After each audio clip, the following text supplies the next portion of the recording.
होली केवल रंगों का त्योहार नहीं है और न ही इसके पीछे केवल होलिका और प्रहलाद की कथा है। अपनी संस्कृति में इस त्योहार को लेकर कई तरह की मान्यताएं हैं। इस वीडियो में हम होली के वैदिक, पौराणिक और वैज्ञानिक आधार की चर्चा कर रहे हैं, जिन्हें ज्यादातर लोग नहीं जानते हैं। ये तो हम सब जानते हैं कि इस त्योहार में फाल्गुन पूर्णिमा को होलिका दहन होता है और इसके अगले दिन यानी चैत्र कृष्ण प्रतिपदा को रंग गुलाल लगाए जाते हैं। लेकिन इस होलिका दहन का आधार और क्या क्या है? ऐसी मान्यता है कि होली का संबंध काम दहन से है। कामदेव ने अपने प्रिय मित्र वसंत की सहायता से शंकर भगवान की समाधि भंग कर दी थी।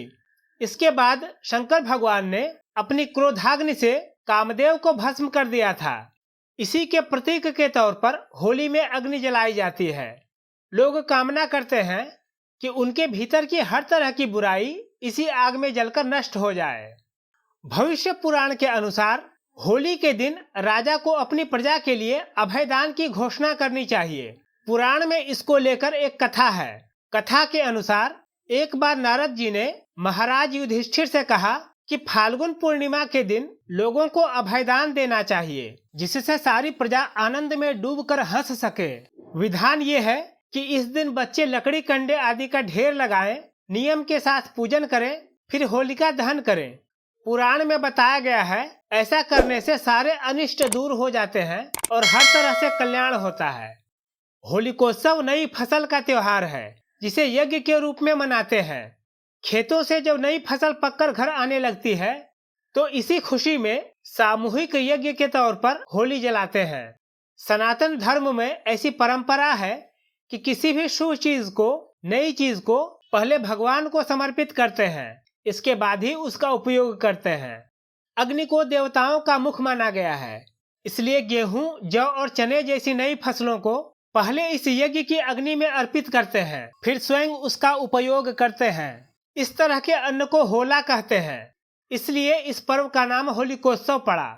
भारी भरकम शब्द में इसे नवान्यष्टि या नवसस्यष्टि कहते हैं।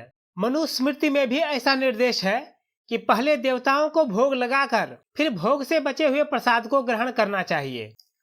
ब्रह्म पुराण में कहा गया है कि जो मनुष्य फाल्गुन पूर्णिमा के दिन हिंडोले में विराजमान गोविंद भगवान के दर्शन करता है, वह वैकुंठ लोक में वास करता है।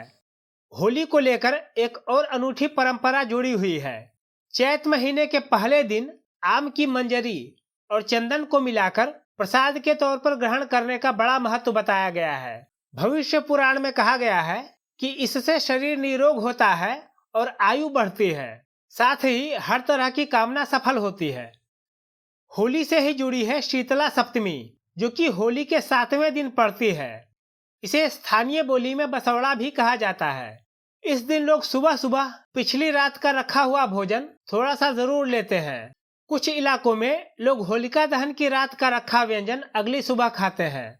लोग ऐसा मानते हैं कि तेजी से बदलते सीजन में यह दिन बासी खाने का अंतिम दिन होता है। इस मान्यता के पीछे का वैज्ञानिक आधार भी एकदम साफ है। गर्मी के दिनों में बहुत देर पहले का बना हुआ भोजन खाने लायक नहीं रह जाता है, इसलिए बसौड़ा इस बात का संकेत है कि अब से बासी भोजन बिल्कुल बंद। होलिका दहन के पीछे कुछ और भी वैज्ञानिक कारण हैं। जाड़े के दिनों में मच्छर, मक्खी और अन्य कीट पतंगों का प्रकोप बहुत कम हो जाता है, लेकिन वसंत ऋतु आते ही अचानक इन कीटों की संख्या में वृद्धि होने लगती है। बड़े पैमाने पर जगह जगह आग जलाने से नुकसान पहुंचाने वाले कीट पतंगे काफी हद तक नष्ट हो जाते हैं। दूसरी वजह यह है कि होलिका दहन में बड़े पैमाने पर ऊष्मा पैदा होने से और उसका सेवन करने से शरीर की प्रतिरोधक शक्ति बढ़ती है। इससे शरीर पुष्ट होता है। इस तरह होली सेहत के लिए भी लाभकारी पर्व माना गया है। सवाल है कि होलिका दहन से कुछ दिन पहले किस पेड़ की टहनी को जमीन में गाड़ते हैं और इसे क्यों गाड़ते हैं? तो वैदिक काल में यज्ञ वेदी के पास उदुम्बर यानी गूलर की एक टहनी जमीन में गाड़ी जाती थी। इसके पास ही सामवेद के मंत्रों का गान होता था। उदुम्बर यानी गूलर का फल मधुर रस वाला बताया गया है। इस तरह इसकी टहनी सामवेद की मधुरता का प्रतीक थी। बाद में धीरे धीरे जब गूलर का पेड़ हर जगह मिलना कठिन हो गया तो उसकी जगह दूसरे पेड़ों की टहनी गाड़ी जाने लगी। अब के दौर में होली में प्रायः एरंड यानी रेड़ी की टहनी गाड़ी जाती है। वैदिक परंपरा में ही होली का यह दंड नवान्न यज्ञ के स्तंभ की तरह था। मतलब नए अन्न को जिस यज्ञ में अर्पित किया जाता था उस यज्ञ के डंडे की तरह था। पौराणिक परंपरा के अनुसार यह दंड होलिका का प्रतीक है जिसे जला दिया जाता है। कहीं कहीं इसको प्रहलाद दंड भी कहते हैं।